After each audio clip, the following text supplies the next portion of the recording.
오늘은 세월호 참사 9주기입니다. 이 세월호 참사는 2014년 4월 16일입니다.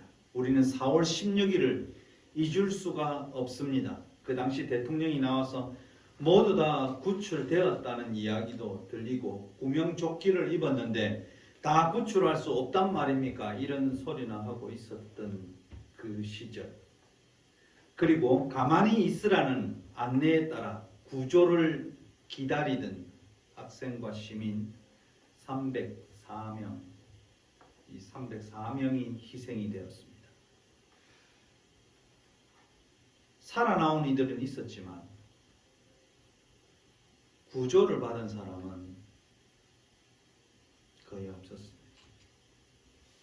국가가 국민을 구한 책무를 저버리고 배반했습니다. 이 사고로요, 탑승객이 476명이었는데 이 476명 가운데 172명만 생존했고 304명의 사망과 실종이 발생했습니다. 특히 세월호에는 제주도로 수학여행을 떠난 안산 단원고 2학년 학생 325명이 탑승했습니다. 어린 학생들의 피해가 컸고 단원고 학생 250명, 교사 11명, 일반인 43명이 희생되었습니다. 이 학생 325명 가운데 생존자는 75명이었습니다. 이 참사를 대하는 국가의 폭력에 대해 시민들이 함께 일어서서 이렇게 외칩니다. 절대로 잊지 않겠다. 가만히 있지 않겠다. 끝까지 함께 하겠다. 이렇게 다짐했고요. 세월호 참사를 계기로 우리 모두가 우연히 살아남았을 뿐 어느 누구도 재난 참사로부터 자유로울 수 없다는 것을 우리는 깨닫게 되었습니다. 아직도 2014년 세월호 참사, 작년에 있었던 12구 용산 참사, 이 참사는 반복되고 있는데요. 여기에 진상규명, 책임자 처벌, 재발 방지 대책은 계속 수립한다고 하지만 하나도 이행된 거 없고요. 어느 하나도 제대로 이루어진 적이 없습니다. 국민을 구하는데 그들은 나타나지 않았습니다. 국가 시스템은 작동하지 않았습니다. 진실을 감추고요, 책임을 회피하고 피해자와 시민을 억누르고 핍박하는 일에는 이 국가 권력이 체계적으로 작동하기 시작했습니다. 치유받아야 할 피해자들은 차별과 혐오, 이어지는 2차 가해, 3차 가해를 통해 더욱 고통받아야 했습니다. 많은 교회들은 침묵했고요. 설교를 통해서 2차 가해를 서슴지 않고 자행했습니다. 저는 이 시간 한국교회를 대신하여 세월호 유가족들에게 사죄의 말씀을 드립니다. 정말 죄송합니다. 진실은 침몰하지 않을 겁니다. 사건과 사고들이 사람들의 내리 속에는 잊혀져 갈지 모르지만 우리의 삶 곳곳에서는 지금도 이런 참사와 가해 행위가 지속적으로 힘 있는 자들을 통해서 일어나고 있습니다. 사고 원인은 규명되어야 하고 책임자는 그 책임에 상당한 벌을 받아야 합니다. 그런데 원인 규명, 책임자 처벌 없이 공감하지 않고 그냥 잊으라고 합니다. 징글징글하다고 합니다. 이제 그만해도 된다고 합니다. 2차, 3차 가해를 그들이 하지만 만약 그들에게 제가 묻고 싶은 것은 자기 자신의 딸과 아들이, 자기 자신의 아버지와 어머니가 즐겁게 떠난 여행에서 아무 이유도 없이 싸늘한 죽음으로 돌아온다면 어떻게 그것을 1년 만에, 2년 만에, 10년 만에, 20년 만에 다 잊을 수 있단 말입니까? 우리는 충분히 슬퍼해야 될 시간을 사람들은 주지 않습니다. 슬퍼할 만큼 슬퍼할 자유도 우리는 없는 것인가?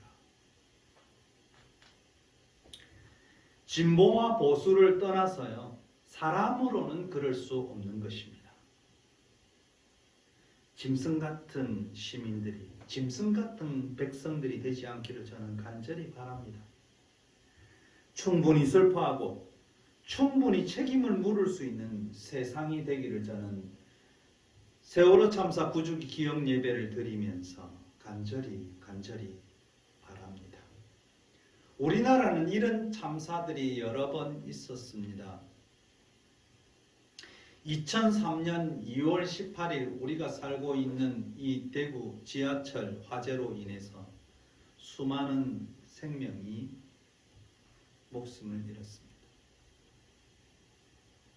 그런데요, 우리 지금 팔공산에 가면 시민 무슨 안전 테마파크인가 2021년도에 만들어졌는데요.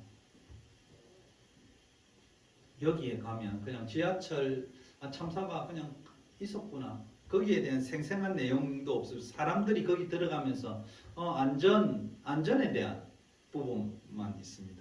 2월 18일날 무슨 일이 있었는지 전혀 기억하지 못합니다. 그래서 2021년도에는 2.18 기념공원이라고도 같이 병기해야 한다. 그냥 이 기억의 공간을 그냥 무슨 테마파크처럼 하지 말고 기억을 기억할 수 있도록 2.18 기념공원으로 명칭을 병기하자는 청원도 이 시의회에 했었습니다.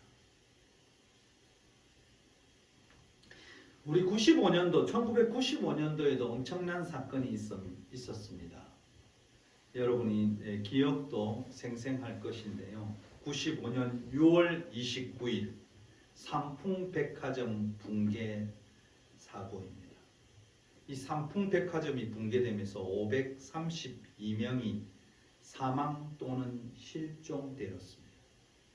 그때 구출된 사람은 40명밖에 되지 않습니다. 근데 지금은 삼풍백화점 붕괴 현장이 어디 있는지도 몰라요. 추모비가 어디 구석에 서 있는데 사람들이 찾지 않고 거기 가면 건축 자재들이나 이렇게 널브러져 있습니다. 그 삼풍백화점 현장이 대통령이 살고 있었던 아크로비스타 아파트입니다. 참 아이러니하지요. 이 삼풍백화점 현장에. 그래서 이 아크로비스타 주민들이 이런 말을 했대요. 이 우리 집터가 정말 세다는 말을 많이 들었는데 이제 대통령이 여기서 났으니까 이 땅의 기운이 이제는 솟아나는갑다. 이런 이야기를 했다는 겁니다. 참 안타까울 수가 없습니다. 이런 참사에 대한 기억들은 시민들의 생각 속에 다 지워지고 그 기억들을 지우기 위해 급급한 것을 보게 됩니다. 우리나라는 이 기억을 지우는데 굉장히 능숙한 것 같기도 합니다. 권력자들은 이런 기억들을 지우고 싶은지 모르겠습니다. 친일한 기억들도 지우고 싶고요. 친일파였다는 사실을 지우고 독립군으로 이렇게 바꾸고 싶은 마음들도 그들에게 있었는지 모릅니다. 이런 치욕적인 역사도 기억해야 되고요. 영광의 역사도 기억해야 되고 사건, 사고의 이 역사도 우리는 기억해야 합니다. 기억하지 않으면 똑같은 일이 반복될 것입니다. 그래서 제가 지난주에는 기억을 기억하라고 말씀드렸고요. 이번 주에는 번민하며 살아가라고 말씀드리고 싶습니다. 기독교 신앙의 가장 큰 문제는 무엇일까? 너무나 단순하다는 것입니다. 너무나 단순해요. 예수 믿습니까? 네, 당신의 죄를 고백합니까? 그러면 당신은 오늘 구원받았습니다. 오늘 돌아가셔도 천국 갈 것입니다. 아주 단순한 논리로 전혀 고민하지 않고 주의 이름을 부르는 자는 구원을 얻으리라 했으니까 내가 예수 그리스도를 주로 인정합니다. 그 단순한 한마디 말로 구원받았다고 선포해버리고 맙니다. 그래서 너무 단순하다는 거죠. 그래서 사람들은 전혀 고민하지 않는다는 겁니다. 그러나 예수께서 이 땅에 오셔서 공생의 삶을 시작할 때도 말씀을 선포하실 때도 이렇게 단순하게 말씀하시지 않는다는 사실입니다. 회개하라 하나님 나라가 가까웠다. 이 말씀은 아주 깊은 의미가 있는 말씀입니다. 이 회개는 그냥 하나님 내가 잘못했습니다. 단순한 이것이 아니고 스스로의 삶 전체를 부정하고 다시 하나님께서 원하시는 삶의 체계로 들어오는 것이기 때문에 이게 쉬운 게 아니잖아요. 우리 생활 태도 한번 바꾸기 쉬워요? 우리의 생각 바꾸기 쉬워요? 정말 어렵습니다. 나이가 들수록 더 힘듭니다. 하나님도 바꾸기 어려워요. 우리 생각해봐도 내 성격이 내 인품이 예수 믿고 바뀌었나? 그리고 기도하고 바뀌겠습니다 하지만 쉽지 않은 것입니다. 고민해봐야 되고 연습해야 되고 훈련해야 이런 것들이 가능한 거예요. 그래서 여기에 기도라는 소재가 늘 있게 됩니다. 기도하면서 나를 보고 자기 자신을 발견하게 되고 고민하게 되고 번민한 후에 다시 결정을 하게 되고 삶의 방향을 새롭게 설정하는 것입니다. 그뿐만 아니고 하나님 나라 이 문제는 더 힘든 문제이기 때문에 예수님께서 공생애 동안 늘 이야기하신 3년 동안 제자들에게 줄기차게 그리고 자기를 따라다니는 많은 시민들에게 백성들에게 줄기차게 하나님 나라를 설명해요.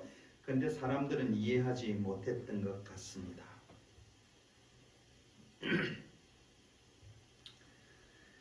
우리는 그래서 번민해야 되고 고민해야 되고 기도해야 하는 것입니다. 오늘 이렇게 유능하고 똑똑한 다니엘도 금식하고 죄를 뒤집어 쓰고 베옷을 입고 번민하며 기도한 것을 우리는 볼 수 있겠습니다. 오늘 참 중요한 말씀이에요. 그래서 우리 성도들은 늘 고민해봐야 돼요. 고민하고 번민하고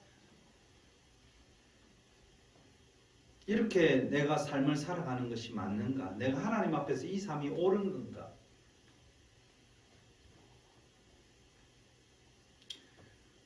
우리는 예수님의 말씀을 보기도 하고 설교를 통해서 말씀을 이해하지 않으셔도 됩니다. 예수님 말씀 그 자체로 또 마찬가지입니다.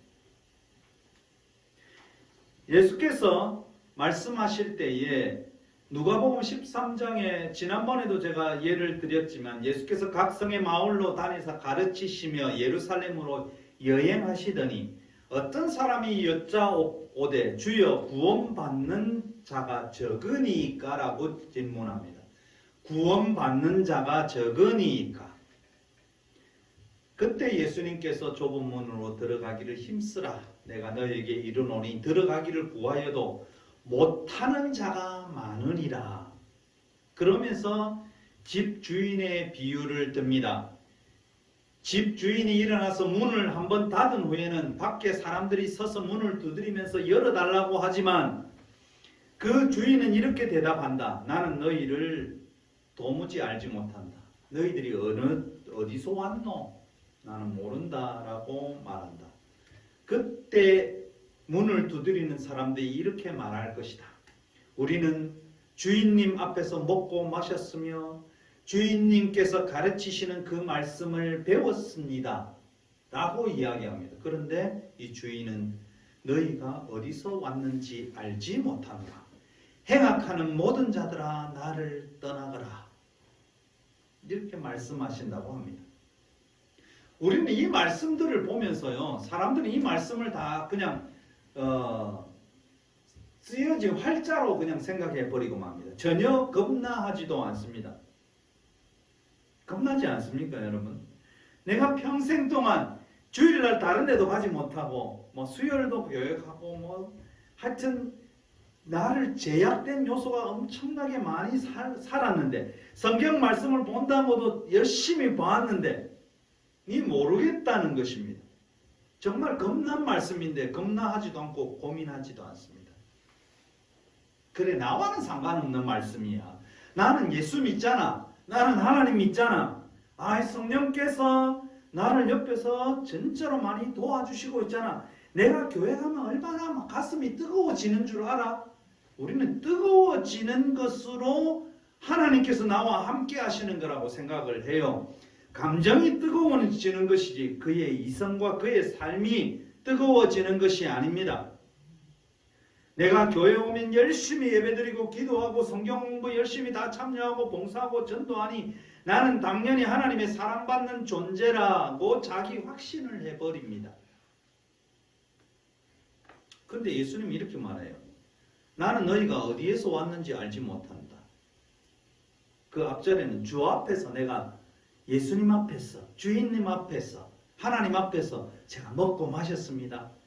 길거리에서 당신이 가르치는 것을 내가 듣고 배웠습니다. 그런데 모른대요. 모른다고 하면 좋은데 악을 행하는 자들아, 행악하는 모든 자들아 나를 떠나가라 하리라. 정말 고민되지 않아요? 저는 이 말씀을 준비하면 정말 고민되었습니다. 내가 열심히 하나님 믿는다고 예수 믿는다고 살아왔는데 아이고 뒤에 문을 딱 닫아 걸고 행악하는 모든 자들아 나를 떠나가라 이렇게 말씀하시면 내가 그동안 했던 것 무엇일까?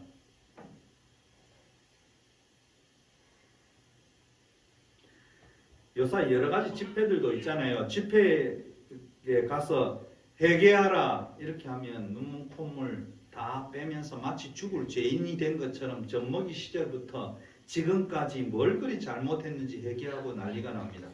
그러면 속은 정말 시원해지겠지요. 그런데 오늘 우리가 읽은 다니엘서 9장은 속이 시원한 그런 기도가 아닙니다.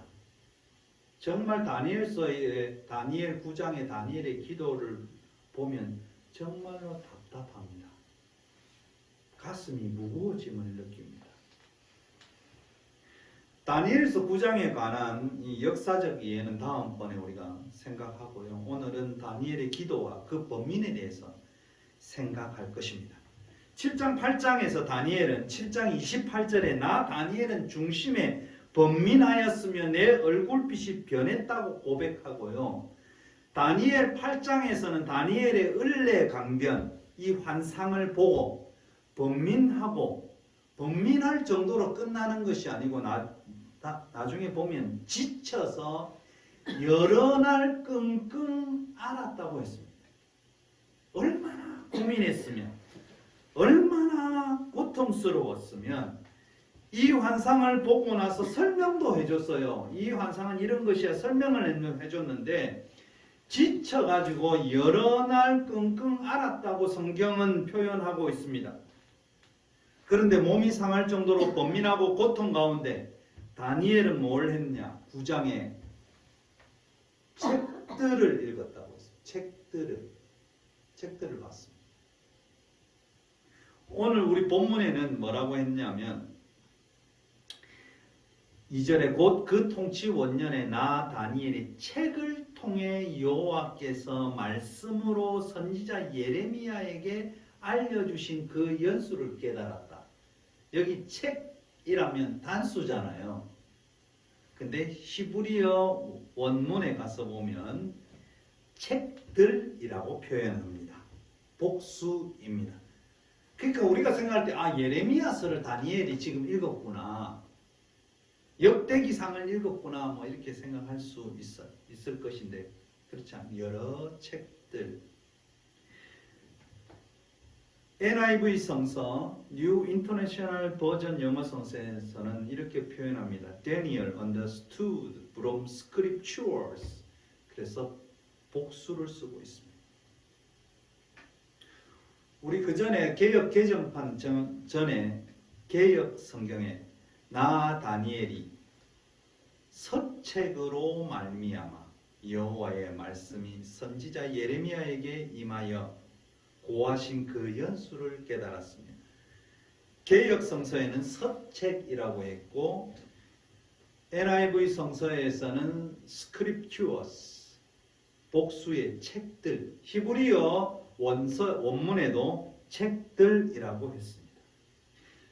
그동안 자신이 보았던 모세오경 바벨론에서 배웠던 지혜, 지식의 책들, 인문학적 지식 이런 것을 통해서 보니까 예레미야에게 알려주신 그 연수를 여러 책들을 통해서 그는 깨달았다고 합니다. 곧 예루살렘의 황폐함이 내가 다시 고향으로 돌아갈 날은 어느 시점인지 모르지만 70년 만에 그칠 수 있으리라. 이 환상의 뜻을 깨달았어요. 모든 환상의 참된 의미와 하나님의 뜻을 깨달은 계기가 된 것이 무엇이죠? 책들을 보았다는 겁니다. 공부했다는 겁니다. 이쪽 저쪽 이런 책 저런 책들을 보고 성경책들 여러 책들을 보다가 보니까 하나님의 뜻이 여기에 있구나. 우리의 회복이 이렇게 되는구나. 내가 그동안 하나님께서 계속해서 나에게 환상 속에서 꿈 속에서 보여주었는데 그 뜻은 이것이구나. 무엇을 통해서? 책들을 보다가. 너무 엉뚱하지 않아요?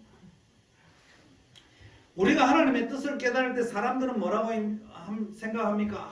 내가 이번 주부터 특별 새벽기도 가가지고 하나님의 뜻을 깨달아 가야지. 기도해봐야지.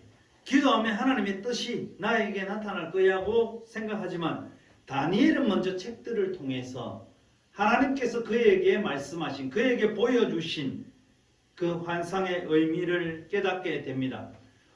오늘날 우리가 생각했던 거하고 전혀 다르죠. 많은 사람들은 그래, 이 뜻이 무엇인지 우리 기도해보자. 근데 다니엘은 그렇지 않았다는 겁니다.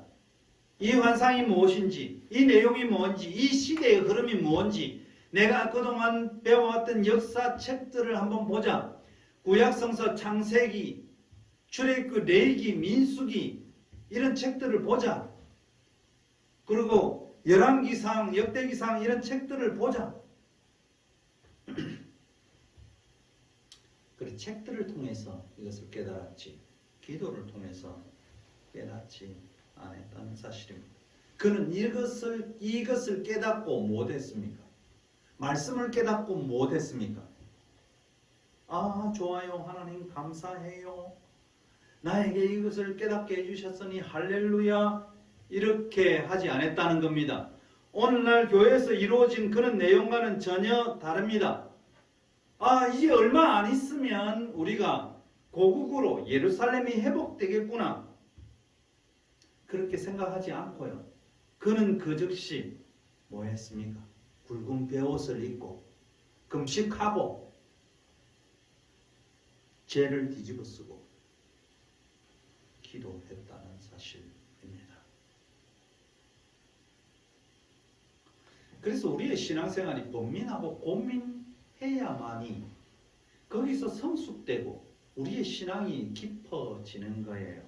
지금 이 세상을 우리가 살펴보면은요, 전혀 고민하지 않습니다. 고민하지 않는다는 건 생각하지 않는다는 겁니다. 여러분 커피숍에 갔을 때 가장 많이 보는 게 뭡니까? 사람들 전부 다 스마트폰 보고 앉아 있습니다. 거기 유튜브에서 뭐 재밌는 거 하지? 그러면 거기에 몰두되어 있습니다. 어떤 분은 열심히 거기서 2시간, 3시간 오락하고 앉아 있습니다. 게임하고 앉아 있습니다. 그리고 조회수를 그 크리에이터들이 조회수를 누리기 위해서는 굉장히 자극적인 내용 이런 것들 보여줘야 되잖아요. 그래야 조회수가 늘어나잖아요. 그러다 보니까 굉장히 과격해집니다. 그래서 우리는 뭐에 익숙하냐? 생각 없는 말, 그냥 재미있는 말에 익숙해졌습니다. 그래서 이런 말들이 여과 없이 그냥 나타납니다. 그러다 보니 사람의 생명들도 아주 하찮게 여깁니다. 이런 일들이 많이 일어납니다. 여러분 학폭 요새 시끄럽잖아요. 많이 대두되잖아요. 그래 국회에서도 뭐 여러 청문회니 뭐 이렇게 하잖아요. 학폭이 왜 일어난다고 생각합니까? 가해자들은 똑같은 말을 합니다. 학폭의 가해자들은 이렇게 이야기해요. 재밌잖아요. 재밌대요. 절대로 바꿔놓고 생각하지 않습니다. 그들의 괴로워하는 모습이, 내 앞에서 약자가 쩔쩔매는 모습이 재미있대요. 절대로 바꿔놓고 생각하지 않습니다. 내가 이 자리에 있었으면, 내가 이것을 당하면 나는 어떤 모습일까? 절대로 바꿔놓고 생각하지 않습니다. 다시 말하면 전혀 생각하지 않는다는 것이죠. 그냥 1차원적인 행동으로 끝난다는 것입니다. 그러나 우리의 신앙생활, 특히 기독교의 신앙생활을 한다면 우리는 고민해 보아야 합니다. 범민해 봐야 합니다. 어떤 일이든지 어떤 말이든지 우리는 한 번쯤 고민해 볼 필요가 있다는 사실입니다. 요한복음 3장 1절부터 가서 오면 밤에 찾아온 바리새인 니고데모의 사건이 있습니다. 이 바리새인 니고데모는 여러 가지로 고민하는 중에 예수님께 밤에 몰래 찾아와서 고민을 털어놓습니다.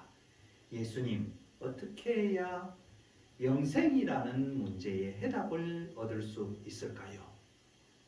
내가 생각해 보니까 그동안 성경을 열심히 공부해 봤는데 내가 아는 것이 다가 아닌 모양입니다. 번민하며 예수 앞에 질문을 합니다.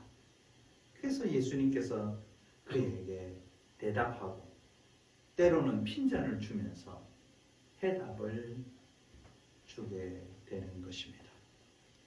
다니엘은 그동안 공부한 책들을 통해서 놀라운 예루살렘의 회복의 때를 알게 됩니다. 여러분 얼마나 굿뉴스예요. 내가 몰랐던 것, 그동안 나에게 여러 가지 환상이 있었는데 전혀 이해가 안 됐는데 내가 책을 읽다가 보니까 이 해답이 나에게 나와서 회복의 날짜가 잡혔어. 이제 조금만 더 참으면 될 것이야. 희망이 생겼어. 이제 일상으로 돌아가면서 살자. 열심히 살자. 그날을 기다리자. 이제 얼마 안 남았잖아. 먹고 마시고 즐기자. 여러 행동을 할 수 있을 것입니다.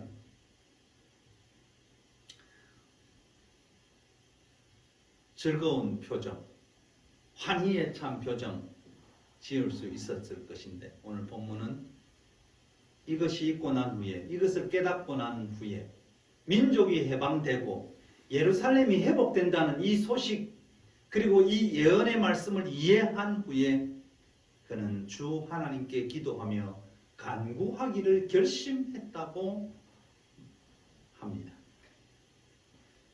너무나 다르죠. 저는 한 번씩 이렇게 방송이나 또는 교회의 홈페이지들에서 이렇게 보면 금요 기도회, 특별 새벽 기도회 하고 나오는 분들의 얼굴을 이렇게 한 번씩 이렇게 보게 됩니다. 그 얼굴을 보면 얼마나 밝은 표정으로, 기쁨이 가득한 환희의 표정으로 나오는지 모릅니다. 제가 좀 역설적으로 말씀드리겠지만 항상 기뻐하는 사람은 어떤 사람일까요? 저는 암만 해도 항상 기뻐하는 건 되지 않더라고요. 근데 저는 이런 생각을 해봤습니다. 제가 예전에 참 어렸을 때나 그때 보면 동네에 지나가는 분 중에 특히 그 다음에 왜 여자분들이 굉장히 고통을 많이 당해서 그런지 모르겠지만 머리에 꽃을 꽂고 이렇게 가시는 분들 있잖아요. 그분 표정들을 생각해 보았어요. 머리에 꽃을 꽂은 사람. 어떤 때는 제가 머리에 꽃을 꽂은 남자분들도 본 적이 있습니다. 근데 이분들의 모습의 특징이 뭡니까? 네, 항상 웃습니다. 고민이 없습니다. 미래에 어떤 일이 이루어질지 관심조차 없습니다. 먹는 것, 입는 것 다 포기하고 있으니까 항상 즐거워요. 이런 분들은 우울하지 않습니다. 너무나 환하고 너무나 즐겁습니다. 그런데 우리는 이런 분들을 향해서 흔히 이런 말을 하죠. 정신줄을 놓았다 이렇게 말합니다.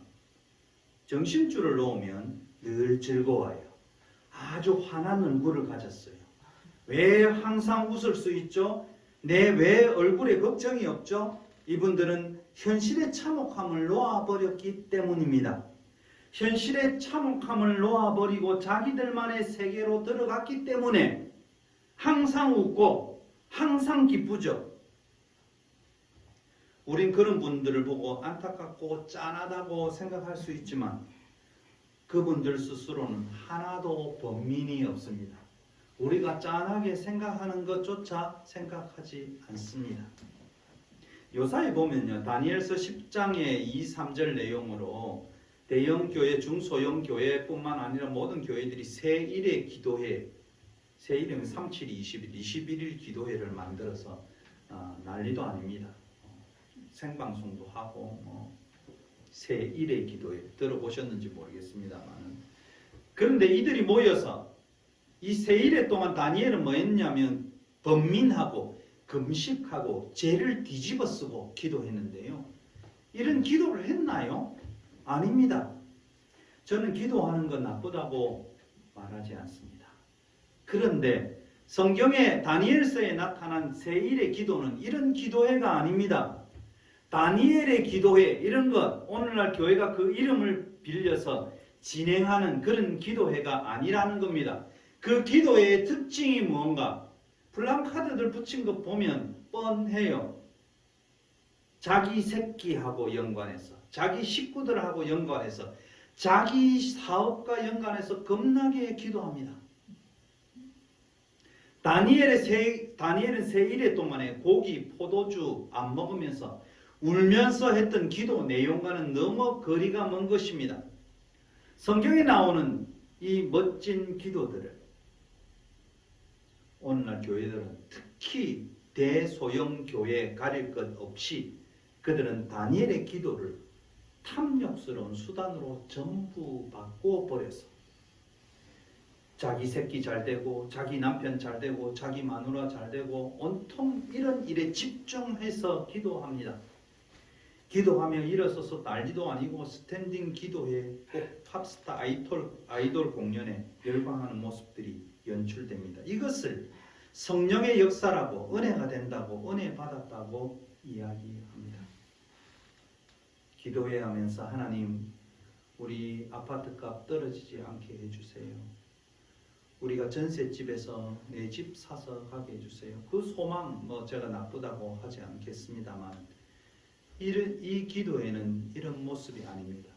하나님이 원하시고 예수께서 원하시는 기도의 모습은 하나님 내가 이 현실에서 이런 모습으로 살아가지만 이 현실에서 살아갈 수 있는 힘을 우리에게 허락해 주시고 사람답게 살 수 있고 자본에 눌리지 않고 돈에 눌리지 않고 힘에 눌리지 않고 권력에 휘둘리지 않고 이 돈과 이 권력을 쫓는 삶의 방향과는 다른 방향으로 차원이 다른 방향으로 살게 해 주옵소서.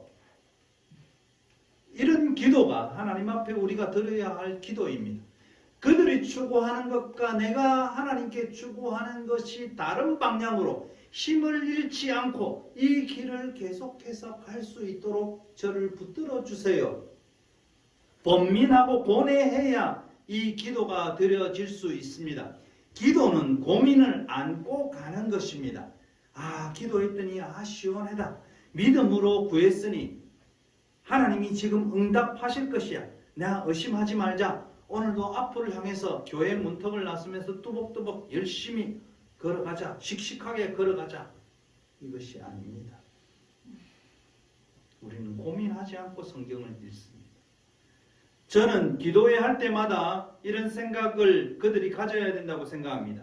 예수님이 가르쳐 주신 주기도를 곰곰이 생각해 보아야 합니다. 예수님이 가르쳐 주신, 주님 가르쳐 주신 기도. 아버지의 뜻이 하늘에서와 같이 땅에서도 이루어지고 우리에게 일용할 양식을 주시고 잘못한 사람을 용서하여 준 것 같이 우리 죄를 용서하여 주시고, 이것이 예수님이 가르쳐 주신 기도예요. 기도의 표본이에요. 여기에 어떻게 우리 자식 잘 되고 우리 마누라 잘 되고 우리 아들 잘 되라는 내용이 어디에 있습니까? 아버지의 나라가 이 땅에 오게 하고 아버지의 뜻이 하늘에서 이루어진 것처럼 땅에서도 이루어지기를 간절히 바라고, 우리에게 필요한 것, 일용할 양식이니까 이것 주시라고.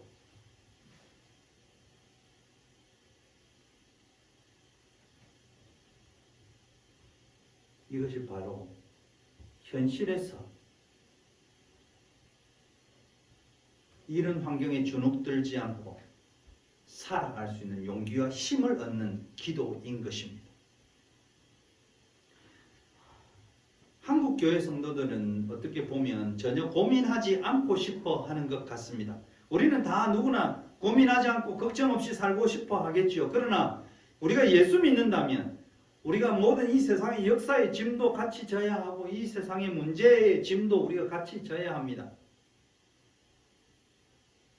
한국 교회는요, 머리에 꽃을 꽂고 항상 웃고 있는 꽃을 꽂은 남자, 꽃을 든 남자, 꽃을 꼽은 여자를 원하는 것 같습니다. 우리는 시편 23편 다윗의 시를 읽습니다. 너무나 잘 알죠. 여호와는 나의 목자시니 내게 부족함이 없으리로다. 그가 나를 푸른 풀밭에 누이시며 쉴만한 물가로 인도하시는도다.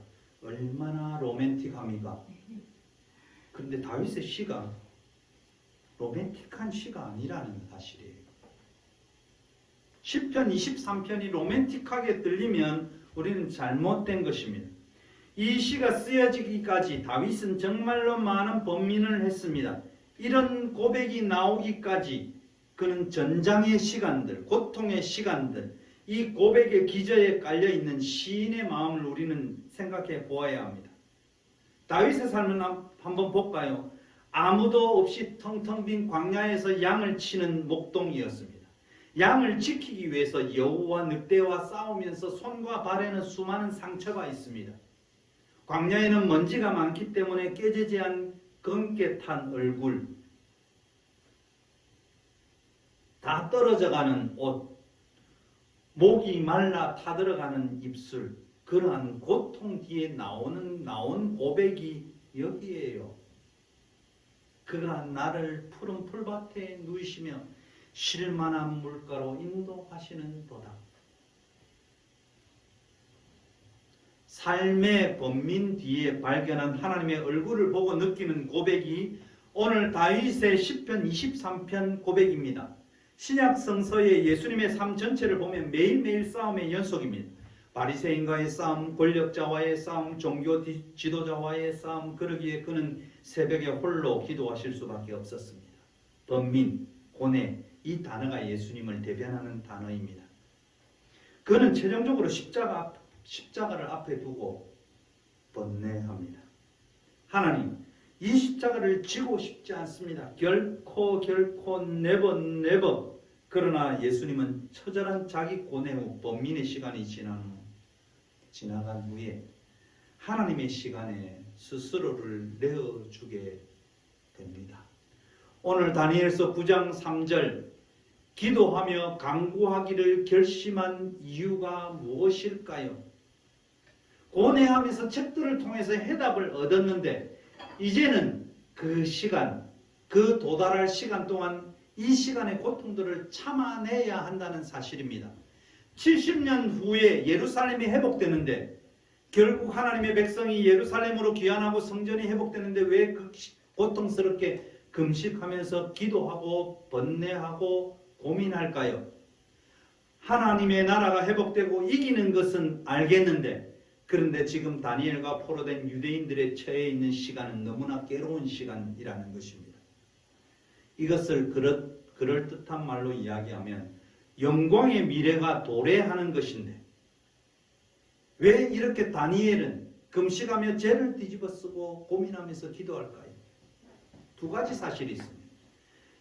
영광의 미래가 도래한다는 것은 나는 믿을 수 있어. 그건 확실한 사실이야. 그러나 지금 현실은 정말 참혹한 현실이야. 이 두 가지를 사이에 놓고 이 사이에 존재하는 하나님의 사람의 모습입니다. 참혹한 현실, 영광의 미래, 그 사이에 존재하는 하나님 사람의 모습은 범민과 괴로움입니다. 여기에서 우리가 생각해 볼 것은 참혹한 현실, 영광의 미래 둘 중에 하나를 버리면 우리는 고민할 필요가 없어요. 범민할 필요도 없어요. 해답은 하나이기 때문에. 영광의 미래 그런 거 생각할 필요도 없어. 이렇게 생각하고 그냥 현실을 사는 것입니다. 참혹한 현실만 있어서 하나님이고 감사고 이웃사랑이고 그딴 거 생각할 수 없어.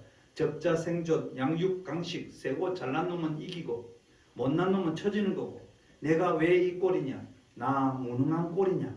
그러니 어떻게든 겁나게 열심히 남 놀 때 일하고 남 공부할 때 일하고 미친 듯이 노력해서 어떻게든 올라가 보자. 이렇게 살아가면 세상은 한 가지입니다. 범민할 일이 없습니다. 내가 시험을 못 친 것은 내 탓이 되는 거고 내가 잘되고 합격하고 돈 많이 버는 것은 이것은 다 내가 노력해서 얻은 것이니 내 건 내 거라는 것으로 되는 것입니다. 범민이 없습니다. 두 번째 또 하나 생각할 것은 영광의 미래만 붙잡고 참혹한 현실은 그냥 걷어차 버리는 것입니다. 영광의 미래, 하나님 반드시 역사하셔. 지금은 힘들지만 반드시 은혜 주셔. 반드시 응답하셔. 이렇게만 생각하는 이 현실로부터는 참혹한 현실로부터는 눈을 감아버리는 것입니다. 왜 현실이 이럴까? 왜 내가 이 현실이 힘들까? 기도 안에서 그래 기도를 좀 더 세게 해보자. 왜 우리가 힘들지? 그래 성경 공부 더 열심히 해보고 교회 봉사 더 열심히 하고 교회를 더 열심히 가고 참혹한 현실만 붙잡고 하나님의 약속 같은 걸 걷어차 버리든지 아니면 하나님의 약속에 취해 살면서 나는 항상 기뻐 주님이 응답하실 때 그것 때문에 늘 감사해 이러면서 현실을 참혹한 현실을 그냥 없는 것처럼 눈 질끈 감고 그러면서 나는 주님과 기뻐 살겠다. 아니면 똑하게 마음 먹고 현실을 살겠다. 이렇게 사는 것이겠죠. 그러나 우리 성도들은 우리가 하나님을 제대로 알고 예수 그리스도를 제대로 아는 성도들은 참혹한 현실, 우리가 처해 있는 시간, 너무 고통스러운 현실을 생생하게 들여다보고 그 속에 살면서 고뇌하고 번민하고 동시에 하나님의 정하신 시간에 임하게 될 그 영광의 나라에 대한 기대를 가지고 기도하며 우리가 살아가야 한다는 것입니다. 그렇기 때문에 우리는 번민하며 살아갈 수밖에 없습니다. 참혹한 현실도 보고 우리가 처해 있는 시간, 고통스러운 현실, 고통스러운 역사의 현실을 생생하게 우리가 들여다보고요. 그리고 고민하고 고뇌하고 정말로 하나님의 시간은 어디에 있을까? 나를 향한 하나님의 시간은 언제 있을까? 번민하고 살아갈 때 우리의 신앙이 깊어지는 겁니다. 기독교 신앙은 언제 깊어질까? 기독교 신앙은요, 말씀을 보고 깊은 고민 속에 깊어지는 것이에요. 그냥 예수 이름으로 기도하면 다 된다. 그것이 아니고 그 기도 속에 깊은 고민, 깊은 번뇌 이렇게 하고 신앙생활에 나갈 때 우리가 믿음이 없는 것이 아니라는 사실입니다.